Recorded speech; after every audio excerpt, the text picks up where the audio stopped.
Investors versus advisors, a view on risk. Today, I'm going to go through my latest blog post talking about risk and how we measure it from an investment standpoint, and really where the disconnect between advisors and investors kind of comes through. My name is Jacob Milliken. I'm the owner of 9M Investments. I've been in this business for over 20 years, and it happens quite often that somebody will come to me unhappy with their current advisor.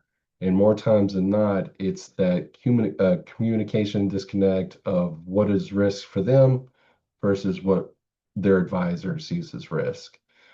So really, when you start jumping into it, there can be a disconnect from the tools that advisors use versus kind of how investors view their money. So from an advisor standpoint, risk is a trade-off. There's no such thing as risk-free or no risk. Everything contains a risk.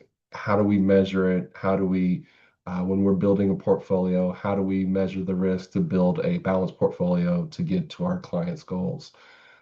Whereas a investor's perspective, risk is as can I lose money in this type of investment? And that is always something that we look at from an advisor side.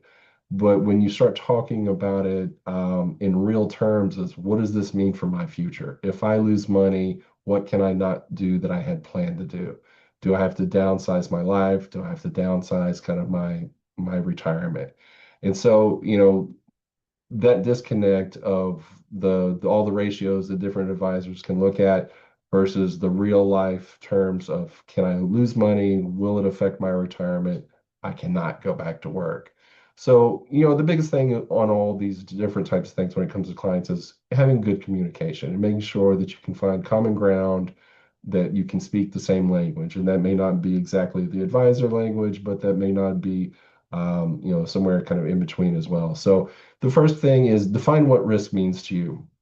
Reflect on what kind of risk that is concerns you most. Is there long term? Is it is losing in the market and having that retirement and had not the dreams fulfilled? Translate these metrics into meaning. So from an advisor standpoint, all the different things we look at from volatility, risk-free rates, and things like that, put it in real numbers that make sense to your clients. Balance on stability and growth.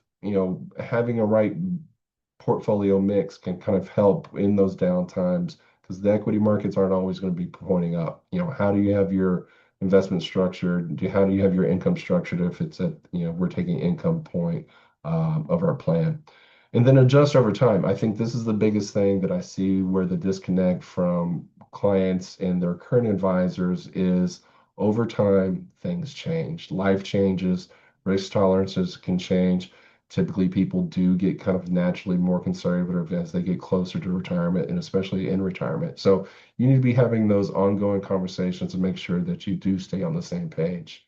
So I hope this was helpful. I hope you can take the lessons here and add that to your own investment plan. And if you're working with an advisor, help them help you figure out what that looks like for you as well. So have a great day.